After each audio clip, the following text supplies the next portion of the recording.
All right, y'all, welcome back to the podcast. We're here with a returning guest, Hudson Ross. You were quite popular the last time we had you on the show. We had ladies coming out of the woodwork wondering who this guy was. Some of your videos were some of our still, like I think the highest viewed to date. Um, Um, so people got a lot out of what you had to say last time, and that's why we wanted to have you on again.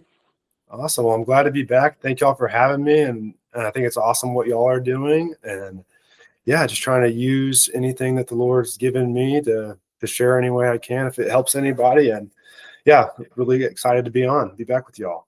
Yeah, absolutely. And as we talked about in the last one, you kind of run Passion in Action. Do y'all have anything upcoming that you want to announce or tell people about? Yeah, for sure. So we have an Instagram, it's Passion in Action 247, 24/7. Our next event is February 12th. We're going to start trying to do one each month. The next one is a fundraiser for one of my buddies for a mission trip that he has coming up. And it's going to be a worship night. And then we're going to have bonfire and s'mores. And so that's going to be February 12th. It's in Austin. But if you're on our Instagram or our website, we'll continually be putting our events up. And so you can kind of keep up with it. And then too, if you know any young adults that are looking to be discipled, whether it's like from middle school all the way to college or even after college, we have a team of leaders that will disciple them based upon their passions and what they enjoy. And so we'll try and pair up a leader with somebody that has the same kind of passions as that young adult does. And we just started doing that about 6 months ago, and we were just on the event side. And then my one of my mentors was just, we're super passionate about discipleship and wanted to include that. But I was like, man, I don't know any young adults, so how am I gonna, find that? I don't want to be a weirdo going into high schools. But Yeah, he reminded me that the harvest is plentiful and the workers are few, and so just to pray for it. And so just prayed for it, and like sure enough, they start coming out of the woodworks, and the Lord makes it obvious. So it's been pretty cool. that's awesome. I love that approach. I love, kind of meeting these young people where their interests lie. Yeah, I think that's a really unique approach, and I like that. yeah, it's been a lot of fun. So I know you mentioned that you raise money for mission trips. Have you ever been on a mission trip? I've been to Costa Rica one time. I'm actually looking to go to Guatemala this summer with one of the first guy that we had our Passion Action event for was Philip Wilson, and he's in Guatemala, and he's teaching Guatemalans, just preaching to them about Jesus, discipling them because they can get to unreached places that like white people can't get to. And Mm, so I want to go down for, a couple weeks and go and help him. So hopefully I can go do that this summer with him. Would be awesome. I'd love to go do it. that's really cool. I've never left the United States, but I always think it's amazing when people um, go to a different country because it's kind of scary, but I Yeah. mean, you can do a lot of good work.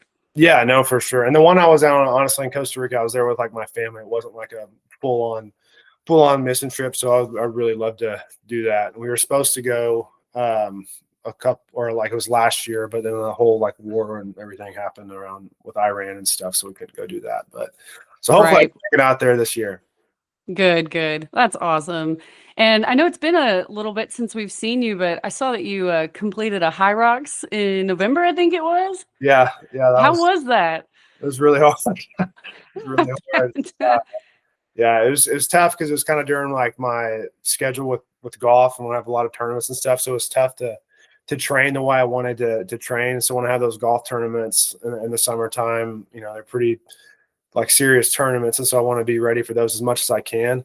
Mm. And when I'm sore, like I can't turn as much and stuff like that. And so it was a rough awakening when I got out there. But I mean, I was training a few days a week, but it was just tough being on the road for whatever a couple weeks at a time for golf. But we had a lot of fun. That my partner that I did it with, we had a lot of awesome spiritual conversations.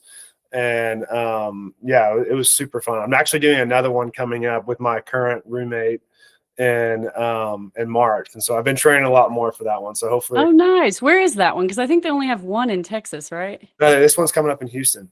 Oh, really? They have one in Houston now. Yeah, they got a Dallas and a Houston, so Oh, that's good. Because it'll I be. heard the Dallas was so crowded. It was crazy. Yeah, I couldn't believe Yeah. like the actual like event that event that it was, which was pretty cool. But once I got in there, it was at least easy to kind of get amped up to go. But yeah, I was dead. I was not ready. I thought about doing one, but I've watched them and I'm like, I don't know. They are fun. Y'all should do it. Y'all would kill it. Yeah, that actually brings up a good point. We talk a lot about, fitness. It's like a big part of our life. What's your take on how fitness and our faith kind of go together? Do you think they're connected at all? Yeah, I definitely think, the Bible talks about your body being a temple. And so I think that definitely plays into it. I think that you can definitely go, there are kind of two sides to that. And I think the goal is kind of to kind of be in the middle. And there's some people that are like, oh, like that's all so self-absorbed. And I'm like, I don't think that at all. Like, I think it's, very, yeah, I think it's awesome to be very careful on what you're putting in your body and how you're treating your body and exercising and things like that. But there's also the other side to where it's just all heart posture. Like if Yeah. I'm doing it and my sole purpose of doing it is like, oh, I want to do this for girls just because the girls, or for attention, then yeah, that's not good. But if I'm doing it just to take care of myself, I want to feel well and perform well in the things that I do and have good energy levels and things like that, so I can go out and go on mission just everyday life. And two, you're an ambassador in all the things that you do. Colossians 3:23 says to do everything as if you're doing it for the Lord. And so like even for a workout, then I'm gonna give it all I got, or whether that's with work or whatever it kind of may be. I love that. And I don't want to, speak for Lacey, but I know when she's done some bodybuilding competitions, she wrestled with, feeling like, am I putting the wrong image out there? Am I still, showing Christ through this discipline, through, Yeah. what it takes to do all that?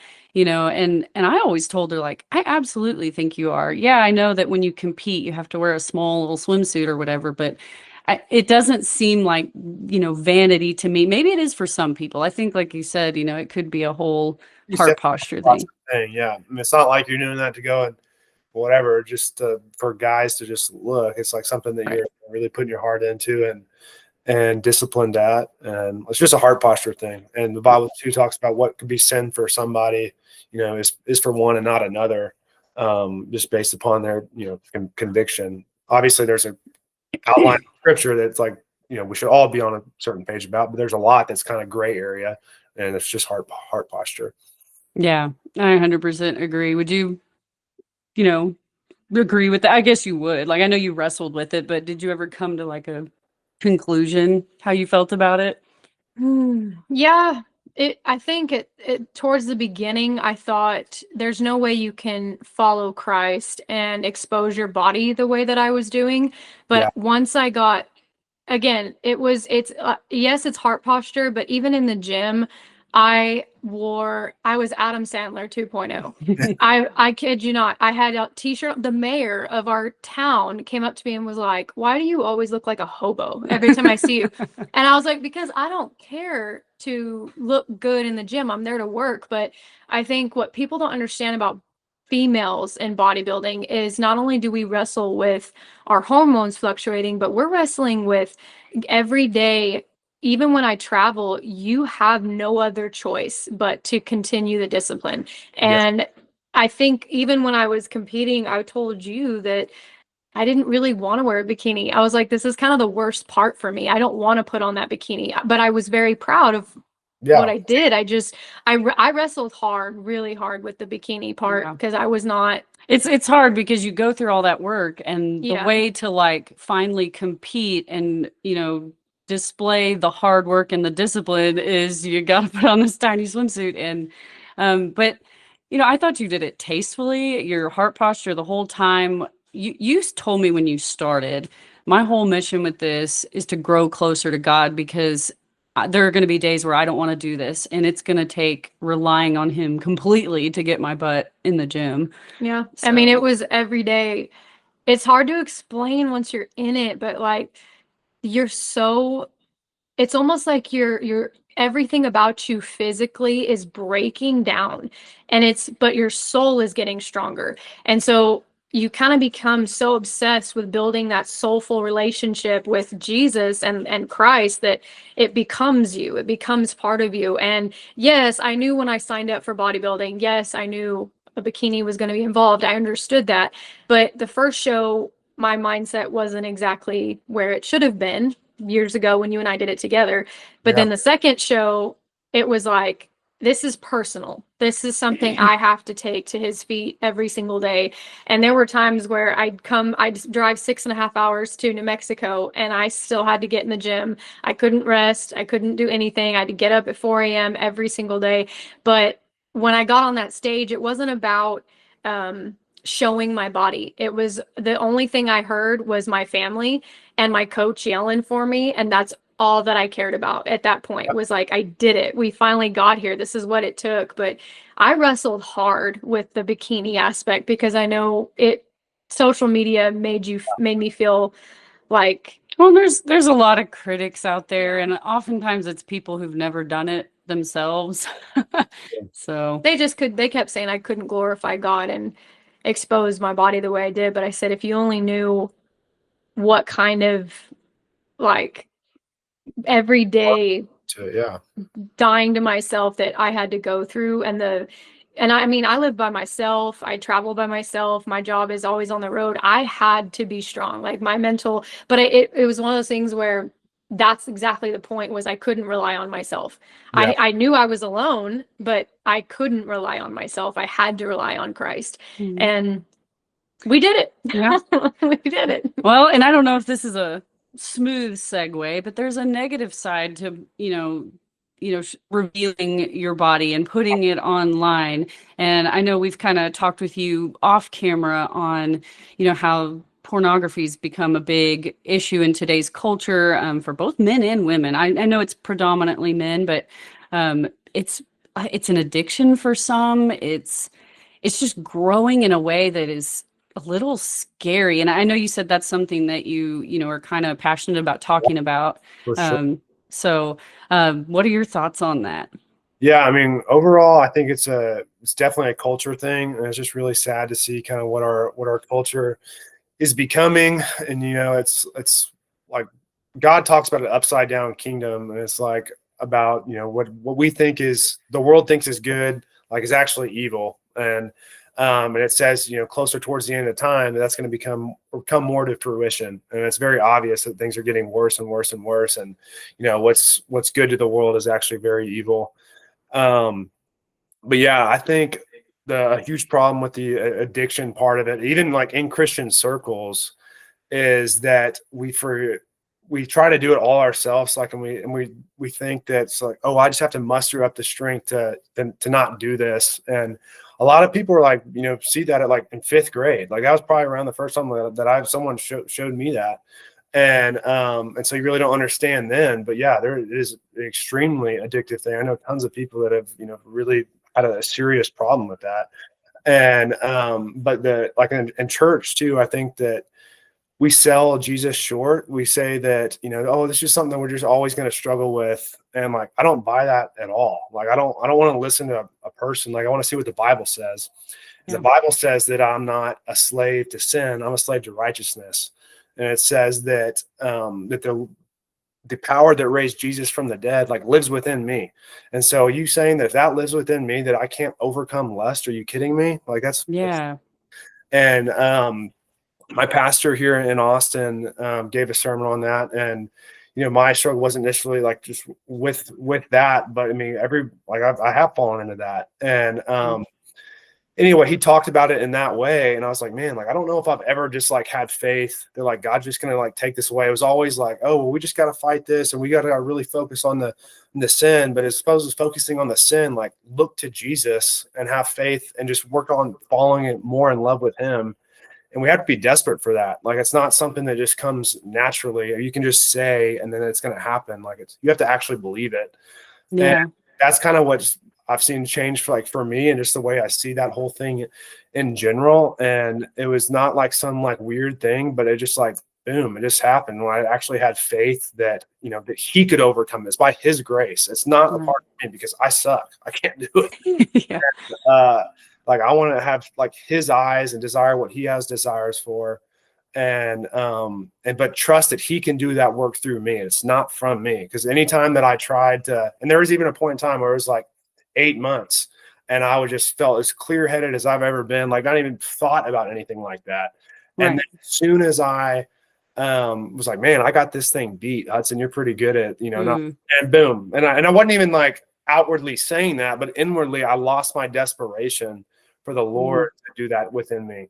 And then I would fall. And so I've learned from that, and just, you got to be fully desperate for him to do it and nobody else. And I just think that it is a big problem that how we talk about it in church or in Christian circles, to where it's like a normalized thing. Like you need to be vulnerable and talk about it, bring it into the light, but Hmm. like look at what the Bible says and not what somebody else says about like, oh, you just have to struggle with it, because the Bible says you're going to have rivers of living water flowing through you and you have freedom. So it doesn't say anything about just like, oh, I'm just constantly struggling with this. Not to say that you're going to ever be perfect, but I don't think that you ever have to watch that, or you ever could. I think you can start and never fall into it again. That's the freedom that Jesus gives us. And I just Yeah. don't think that that's talked about enough, and that it's not us and it's fully him that does it. You have to be desperate for it. Yeah, I've never thought about that, but we often do put limits on God, which Yeah. is crazy. Yeah. And that's funny. Our pastor this morning in church was actually talking about idolatry, and it's anything you put above God. Yeah.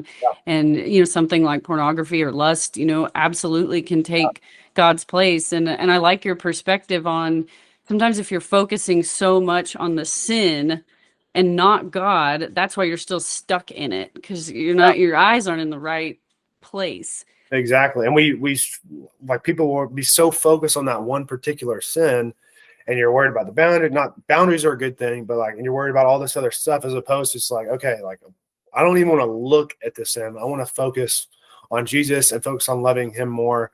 And because he's what changes my heart, he's what renews my mind. It's not just me mustering up the strength to do it. It's fully him that works that through me. And that's the only way that you can overcome it. And that's, you brought up a good point when you first started talking about how your first exposure was in fifth grade. It is with technology, it is astounding what kids get a hold of at such an early age. Yeah. And I'm sure as a male, you're just supposed to be like cool with it. Like, don't be uncool. Yeah. If you were to like stand up to your friend or whoever and be like, hey man, no, like At that there's, age especially, because that's like, I know now it's getting around it's probably seventh grade from the first time that I saw it, but I also didn't have the wisdom that I had now to even like really know what was going on. But before you know it, like I luckily never really I didn't have a problem with it or anything, but I could see how easily it is to fall into, because you right. don't think it's that big of a deal when you're in seventh grade or whatever, and everybody's like, oh, and then sure enough, like you can't live like without that. And that's Yeah. just is crazy how the enemy twists and deceives. And I think those are the scariest types of sins, is the ones that we don't think are bad because nobody's getting hurt. Like, oh, I yeah, didn't hurt anybody. Like, what's the harm? I didn't actually cheat on my spouse or whatever. I didn't actually. in God's eyes, you did. Yeah. Yep. Fair point. What do you flesh that out a little for us? Yeah, I think that, like you said, I think it's just that we just really have watered that down. And honestly, like this is a few years ago, like before my pastor, or I guess it's about 4 years ago now, where he had talked about that, and I had this like kind of revelation about it all. Whenever he told me that, and I really thought about, because I would have that line of thinking to where I'd be like, oh, well, it's not hurting anybody, and whatever, even if it was like a once a month thing that I would fall into or whatever it was, it's not it's not hurting anybody, but that's the complete wrong like mindset, and that shows the lack of wisdom and fear and reverence you have for God, because guess what? It's not about, doesn't care anybody else. It's about him, and he fully sees it, and it hurts him. And so there anybody else that it matters to more, it is fully him, and he sees everything. And Mm.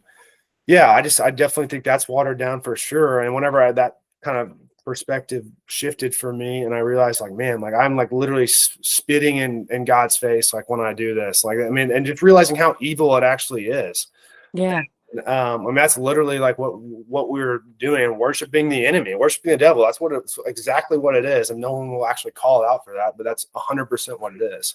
Yeah. It's not to be taken lightly. And like, that is in God's eyes, like cheating. And that's not God's, that's just what it is, because what he says is the truth. So that's what it says. And I'm terrible at quoting exact Bible verses, but I know there's one about, if you even look at a woman with lustful thoughts, you've already committed adultery in your heart. Exactly.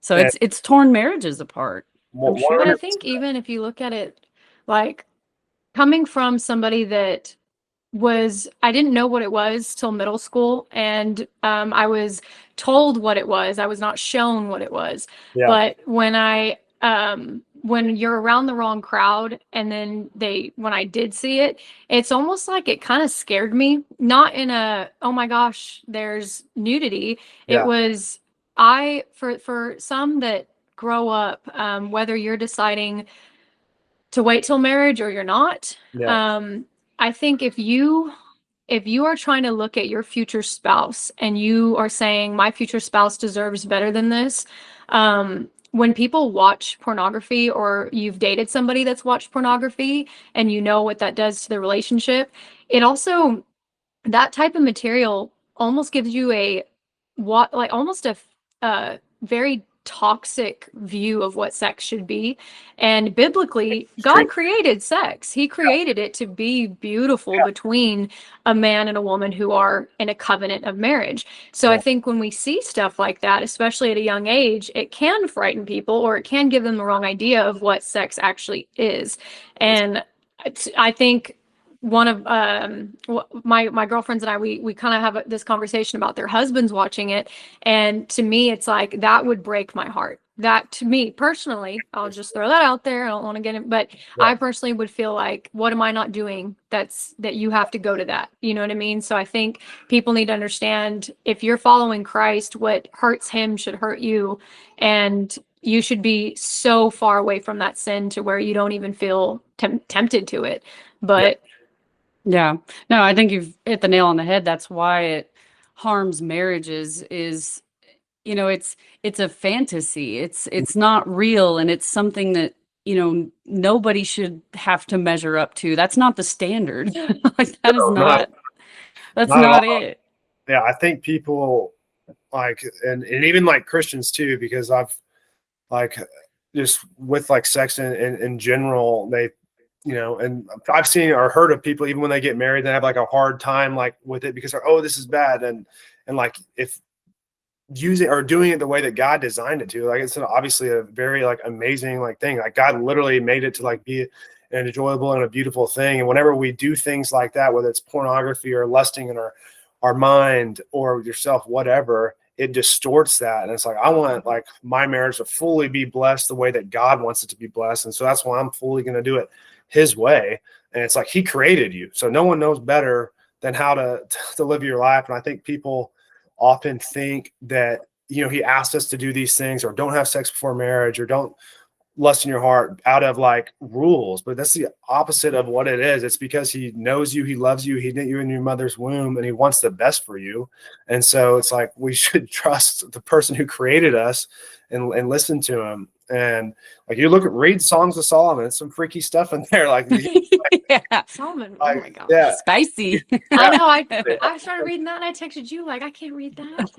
Like, he was poetic. Beautiful thing. And like, and when it's done in his way, and I think that kind of is something people are scared to talk about too, which I don't understand, like, why, because it's, God made it, and it's a beautiful thing. And when you don't talk about it, you don't realize that, then you're often like you said, scared of it. Obviously, I understand that from, seeing the porn side of things or whatever, but like, even not even like, talking about that, people are still like scared about it or whatever. And it's like this kind of weird thing. But when it's done in God's way, like, it's the most like amazing. Like, I think you're hitting on something really important. I think the church has not talked about sex the right way, or they've not talked about it at all. I remember growing up, you just did not talk about it, period. And so you're just kind of clueless. And I feel like we're doing a disservice to young people by not talking about it, because when they go out there, they don't know what,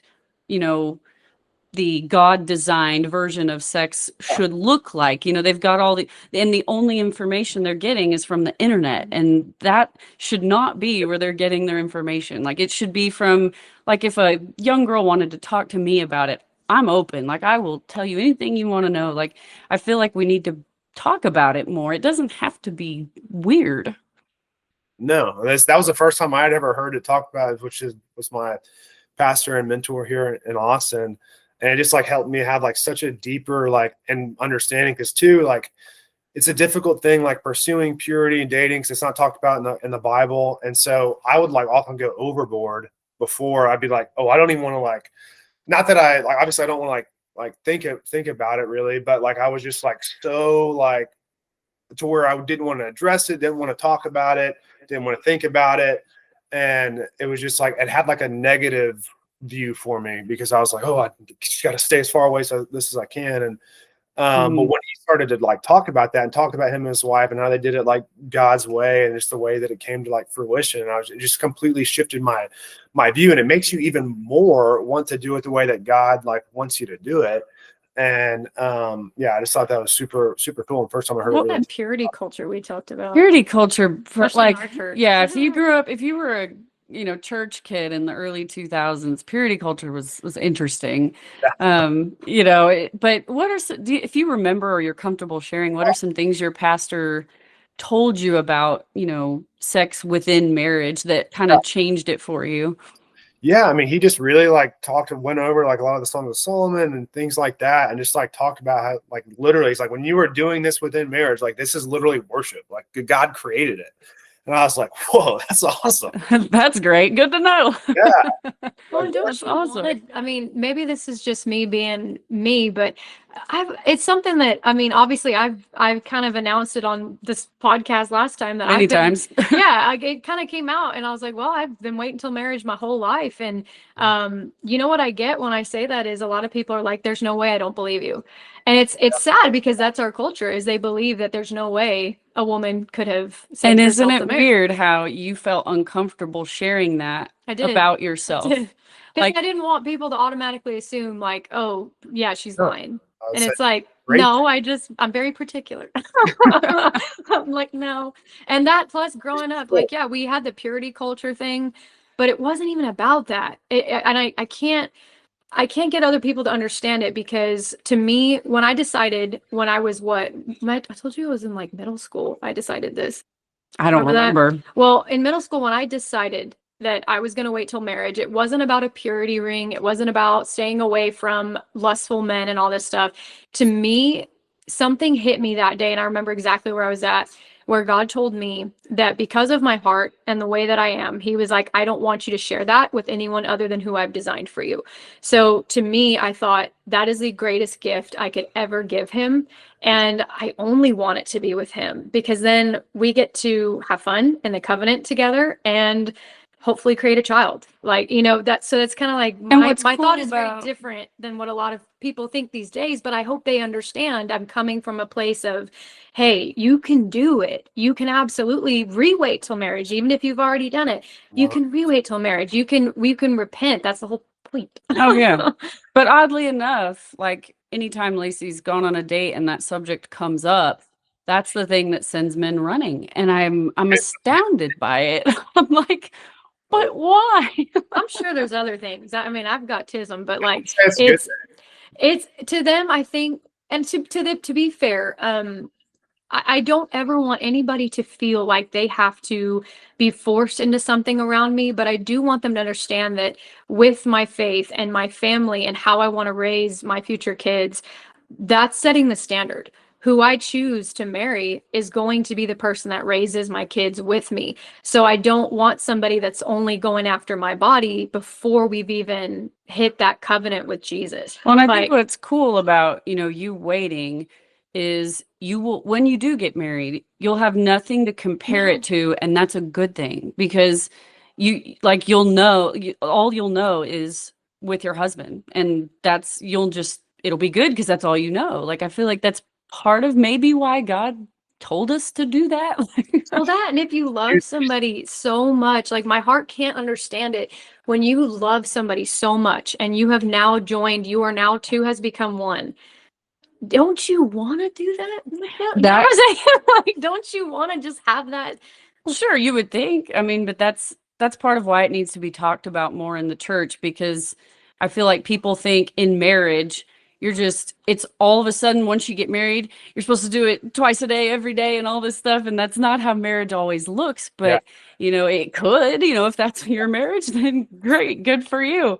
But it's not bad if it doesn't. Like I feel like it just needs to be talked about in general Well, and a lot more. I don't want pornography to taint what I've prayed for my whole life, because then at that, like, God created sex, yes, but humans created the pornography. Humans created the bad side. It's a perverted. Yeah. So I don't care to watch it, because I that's not something that I ever want to even think about when I'm with my husband. Like, that's not in my mind. You know And what I'm saying? I think women don't struggle with it as much because pornography is very female focused. So if you are attracted to men, there's really not much, nothing we haven't seen, so, it's tough. I don't know.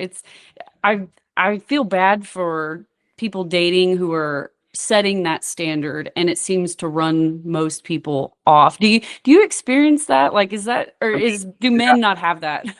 No, I mean, I think just what you said is setting, like, what sets the standard for you? Is it Christ or is it yourself? And so as soon as it starts, like, the reason you don't, or whether it's porn or sex before marriage, and pursue purity, is not because, like, that's the way, because if everybody just follows their fleshly inclinations, that's not what your flesh wants. And, like, we can put that to death through Christ. Like, for I've been crucified with Christ, so I know I live, but he lives in me, and, like, and it renews our mind. And we have to continually put that to death. And you have to find somebody that's on the same page with that. And that's why, like, I believe in being, like, super upfront. Like, I haven't gone on very many dates, but the ones I would go on, I mean, I would state it right out of the gate before I went, like, hey, like, I'm a follower of Jesus. It's the most important thing to me. And, like, I'm pursuing purity until, You lead with that. I lead with it. Yeah. Oh, wow. Okay. So, yeah. So if they're not on board, they're going to find out real fast. That's very serious, like, first thing, but it's like, it saves time. So if it's not the right Has person. anybody ever said, well, peace out, bro? I mean, I'm very particular. Like, I wouldn't go ask, like, a stranger or something. So. Right. That makes sense. No, I remember you kind of know who you're asking on a date beforehand. There's been so many. I remember the one, again, it's been years, but the one, remember I told you about, that said, don't you want to test drive the car? Oh, I hate that. And my thought was, that's such a wild perspective. Like, I'm not a car, one, and like, two, the check, please. Like, I'm done with you. Because to me, it's just, again, there's people that have said I'm a little too hostile, and I shouldn't say that on the first date, but I'm like, why would I want to waste their time? Or why would I want my time wasted when I know exactly what our rule book says, that beautiful word of God? Why would I want to disobey that in the process of entertaining somebody that's not for me? Well, and I never want to put the message out there that if you have made the choice already to not wait before marriage, because I'll be honest, I've been honest on this podcast, I didn't wait. That was my. I obviously very, like, much regret that, but was that person's dead, and this, like, God's he's raised up a new person, right? And, but yeah, and it's just like, you can completely renew your mind, and, like, if you have done that, like, there's no, like, better time than to turn to Him than now. And right. God redeems, He forgives, but it's it's got to be something that you really want to do. But and there's the Bible says there's no condemnation in Christ. Like, if that's been your story, and that's the story of many, like, you can turn it around with Christ's help. Like, you can have your slate wiped clean. That's the whole point. So, like, I think people think, oh, if I've already had sex, then I'm doomed, and it's like, no, not even close. Not at all. But you should also, like, in dating, shouldn't be to where it's like, oh, well, this person, like, doesn't really think that yet, so then I'm just going to kind of, like, try and get them to help them to think that. And then if that happens, then you have to look at your own heart, because, like, we should be pursuing somebody that whoever like loves Jesus most, somebody you've seen, like I would say that's the person that you pursue. Obviously you want to be attracted to him and all those things, but like the Bible says that beauty and charm and things like that fades away, but like a woman who fears the Lord is to be like, I don't know what exactly it says, but it's to be praised be or praised. something. Beauty and Yes. deceptive. Yeah. But yeah. No, that's Makes so sense. true. And same And thing for the guy, if he's whatever, could be the best looking guy in the world, but if he's not, you're just going to set yourself up for heartbreak. And that's how I used to really kind of, date before him. And I would, want it to be a believer, and it's, whatever they say, oh, I'm praying for you, things like that. And I'd be all right, check. And, I wouldn't truly investigate that. And my heart was wrong. And I was a hypocrite also, because like, I wasn't truly looking for that. I was just like, okay, well, their looks are good, and they said this, so they got a check mark there. And so I had to check my own heart. But yeah, so that's a good point. Just because someone calls himself a Christian, well, what does that mean to that person? And dating's a tough thing because they didn't date in the Bible. You just got married. Like there was no that I know of, there really wasn't a whole lot of courtship or dating. Like you just like got assigned a spouse. So there's not a whole lot of, strict dating advice in the Bible. Like there's a lot of great wisdom that applies, but it's not like there's a specific chapter on dating. like, honestly, I'm going to bring our brother's perspective into this. One time was, he said that at some point from his perspective, he said at some point you have to, as a follower of Christ and as a Christian, you have to choose who you want to go to war with, essentially. I mean, this isn't just the person that checks off all the boxes. That's great. And like you said, it's great to be physically attracted to them. But at the end of the day, are they going to go through war with you? Can you see this person raising your child? Can you see this person going through, if God forbid something were to happen financially, like the hard stuff, the stuff that you choose to love them every day. You don't have to like them every day, but you have to choose to show up for each other every day. And he kind of put that into perspective with a lot of people that say, I'm having a hard time giving up this, or I'm having a hard time with pornography. I'm having a hard time with sex. And it's like, you have to, one, die to your flesh and want it bad enough, want Jesus over what's holding power over you. But I mean, at the end of the day, you got to choose, what kind of life do you want to live? Do you want to live with somebody that you hope will change? Like you can hope they'll get there and they have potential, but we know how that road ends. So, you were talking about, checking boxes when you go on a date with someone, things you're looking for. Something Lacey's experienced, and I've just, watched her dating life, there'll be guys who say that they want a godly woman, and they want her to be Christian and go to church and want a family and all those boxes, and they encounter a woman who checks all of them, but then they'll like maybe use God as an excuse not to commit. They'll be like, oh, I'm just into my faith right now, I'm not dating right now. And that could be true, but it happens at such frequency that I'm wondering if it's authentic. Do you have guy friends that do that? They'll avoid dating just because I don't know. I don't know what I'm asking. Not necessarily in that, I understand what you're asking, but not in that way. If I did, I'd get all my guy friends for doing it. I think it's honestly just lack of maturity. Okay. I think that when that happens, or maybe it's another reason, or maybe they don't want to be pure, or maybe like there's some other reason, but they're not man enough to say, what it is and be truthful and be honest. And a big part of that may be like purity, and they don't want to do that, or they're, it's what's crazy is like the Christianity is also like just growing a ton in the US, but lukewarm Christianity is growing a ton too. And so it's like, because all these, what are there? It's like that the farmstead and, whatever. I want to have the ranch from the land with my wife. She's going to bake my food and sourdough and all that stuff. Sourdough. It all kind of goes with the Christian theme, but they want it for that reason, for what they can get out of it, as opposed to like what Jesus actually did. And I'm not saying about with these, I don't know them like personally, but I just know that I do see that a lot, and that's like growing a ton. And so they're not rock solid in their faith in that. And it is like, and that's something like I've had to grow into, to where I wouldn't say that. I think saying, oh, God told me not to is like the worst excuse ever. It's like, God, dude. But like just being honest, like if it's not there, then like be upfront and whatever it is, and be a man enough to say it, so you don't string a woman along, which isn't right, which isn't a godly thing to do. But yeah, I'd really just say lack of maturity probably. And then if they say something like that, then they're doing you a favor, because they're not probably where they need to be now. Yeah. Because you should be able to, in Christian relationships, like you should, like I've dated multiple girls where it didn't work, but we're still like extremely good friends. You're cordial, yeah. Because it's like we dated in a Christ-like way. And like I have nothing but good things to say about them, and I would hope they would say the same thing about me. And it was like I courted them in a Christ-like way, and they're fully pure and things like that. And so God will make it obvious if it's supposed to be. That's the thing I pray, like, Lord, make this obvious for me, or don't. And when it's not, it's like, hey, this just isn't it, whatever reason that is, and say what it is. And hopefully they understand that, or that I would understand that. And just be upfront, because both people should still be able to say good things about each other and talk highly of that person if you date in a Christ-like way. Yeah, I love that perspective. What are some, when you're trying to date in a Christ-like way, what does that look like practically? Do you set certain boundaries? Do you, there's no Netflix and chill, for example.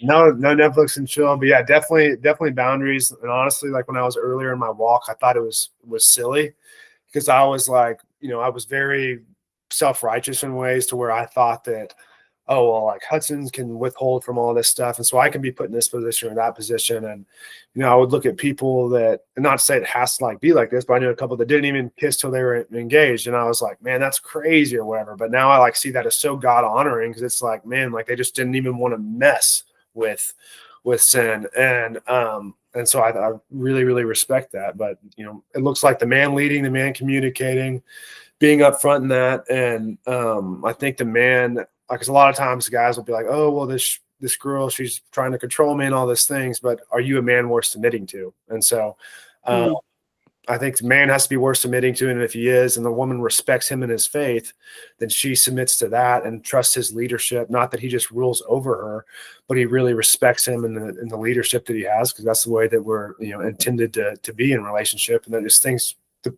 couples that I see that the most Christ-like, one of my best friends, Coleman, and his wife, it's so obvious to see. It's just like such harmony when they're together, because those roles are so defined, and he doesn't trump over her, or she didn't try to control him, but it just works.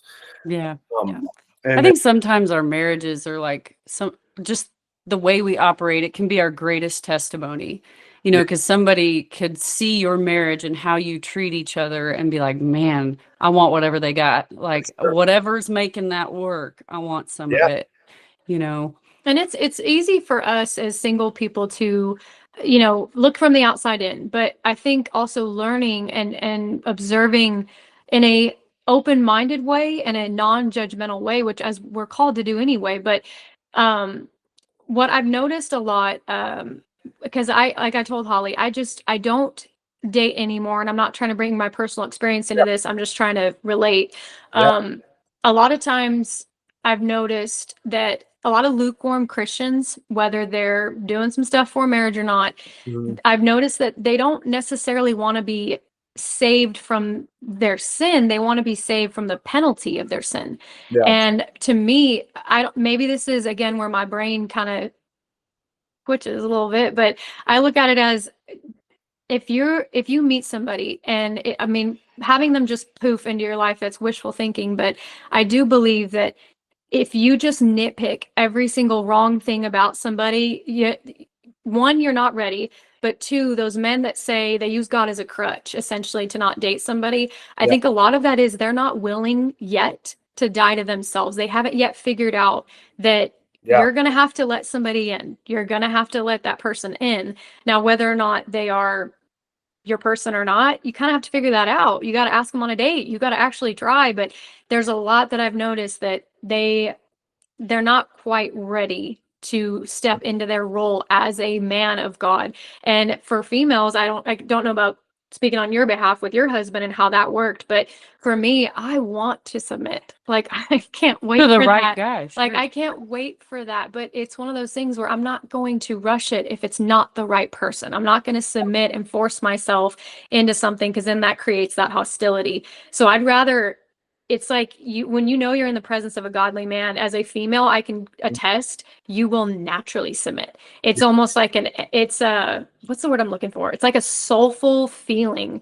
And I wish all women felt that. Well, and I'm guilty of, every time Lacey was frustrated, sitting there like, dating is frustrating. And I was like, well, if you like that guy or you think he might be a good match, why don't you ask him out? And she's like, no, the man will ask. And she's been adamant about that. She's like, no, I am not.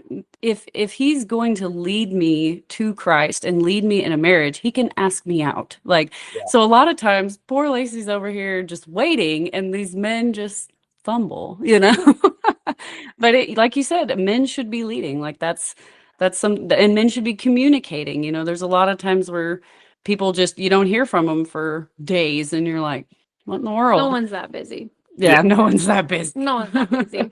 Yeah.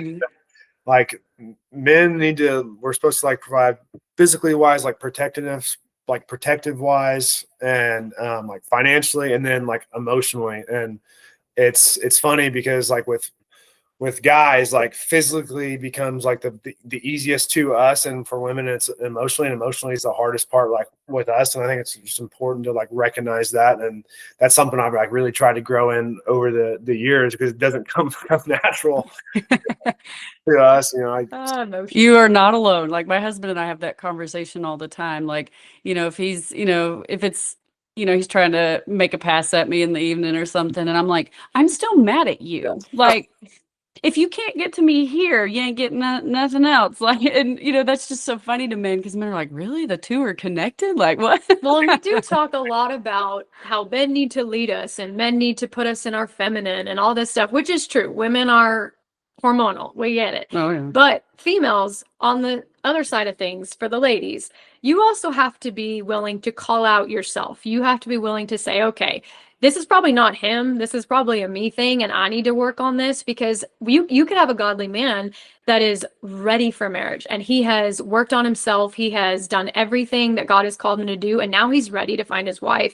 And if he approaches you and it scares you, or you feel like you're going to have to start picking every reason why you don't want to date him, that might be a you thing. Yeah. And as females, we always place blame, or a lot of the females do. They place blame on the male, but it's like, you got to take accountability. Sometimes it's your problems, and you don't want to mess up a godly man, because they're out there. They are. I'm not dismissing them, but I think they always meet the wrong people. Yeah. And it's like, yeah, I think it goes a lot to, it's like if you truly value, like out of the person that you're looking for, and you truly value their faith the most, and you look at their life and like you look at their life, see what fruit like they're actually producing. So if they're not producing any fruit, then it's not legit. And faith without works is dead. And you know a person's faith by the fruits that they produce. And so if you put that at number one, then you'll never really be let down. And like if that person asks you out or whatever it is, and if it is a person that's like that you see in that way, and maybe it's like at first like you're not as attracted to that person, but there's like something there, then I would encourage people to say yes, because the attraction will grow so much. And when you see like how a person is godly, and you see that the way God sees them in that way, and their heart posture behind all that stuff.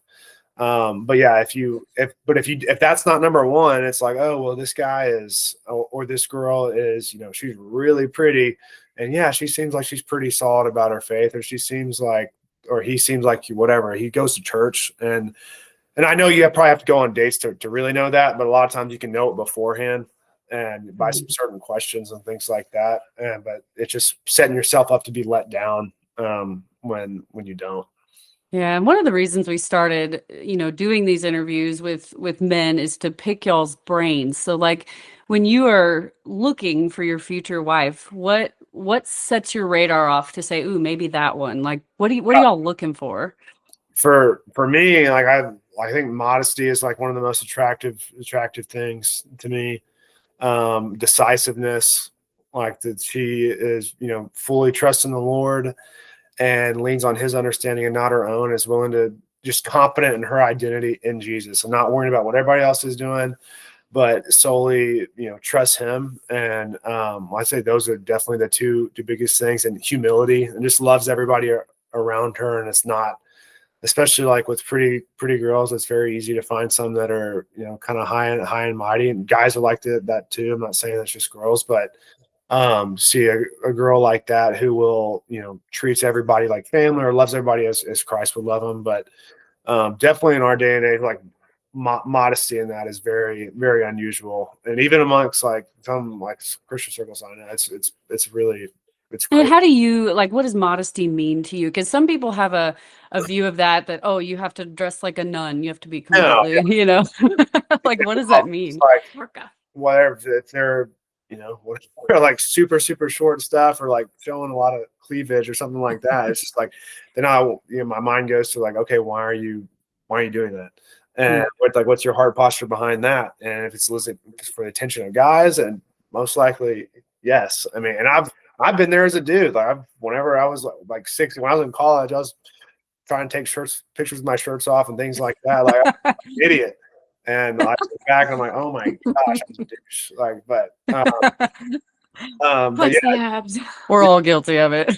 Well, and I think that's where that struggle comes from with fitness, that yeah, faith in fitness, because one, you could look like Adam Sandler in the gym, or you can struggle and wear something that what did Logan call it? Floss in the gym, yeah, something like that. And I'm like, I mean, but that doesn't mean they're a bad person or that they have bad intentions, but sometimes they just haven't quite hit that part where sometimes revealing something kind of makes you feel a little naked, and you're like, oh, I gotta cover that up. Well, and like Hudson said, it's revealing something about that person's heart. Like, what are they insecure about? Like What's hitting what's them going on? Like, Yeah. and because I know, like we talked about earlier, you felt like if I get on stage at a bodybuilding competition, I'm not honoring God through modesty. And I was like, Lacey, I That was feel like tough. this is different because of your heart posture. But Like, it was so hard though, because like, let's face facts. Like, I was in a red sparkly bikini. Let's face the facts. But it was so hard because I signed up for it to literally get rid of everything that I was causing as like every excuse, every like fleshy thing about me. I wanted to just kill it. And then everyone says, well, you didn't have to do bodybuilding. You didn't have to do that. You're probably right. But at the end of the day, I knew that bodybuilding was such a disciplined type of environment that I figured I might as well get a medal while I'm at it. And yeah. then towards the middle part of that training, it hit me. I called Holly. I was like, I feel like I can't pursue this because I don't want to get in a bikini. well, So, like, I'm and I was already like, halfway no, through. I I'm was gonna do like, this. no, you're doing it for the right reasons, I thought. But she was like, well, that's not how people are gonna see it. And I was like, then forget them. Like, that's their problem. I still want to take down that video. But like at the end of the day, I did work so hard, and I did do a lot of things, but I saw a lot in myself that I had to cleanse and I had to get rid of, and that's what God asked me to do. That's all he asked me to do, is to trust him in that. So honestly, I don't regret the journey because it peeled off some layers. I'll tell you that. It's actually good we're talking about that, because you had to learn how to have joy through all the suffering of working out and dieting and all that stuff. And I know that's something you care a lot about, Hudson, is that topic, the joy in suffering. Like, how has that showed up in your life? It is Holly. Man, I hope you loved part one with Hudson. He is a returning guest, as we said, and our discussion with him this time was just as fruitful, if not more, than the first time we had him on the show. He is wise beyond his years, so full of the love of Christ, and you can definitely see his passion coming through in everything that he says. So I promise you, if you liked this, if you liked part one, you are going to want to hear part two. I teased y'all a little bit. We're going to start talking about joy and suffering at the next one. So don't miss it. Make sure to come back and watch part two. Thank y'all for listening, and we will see you in the next one.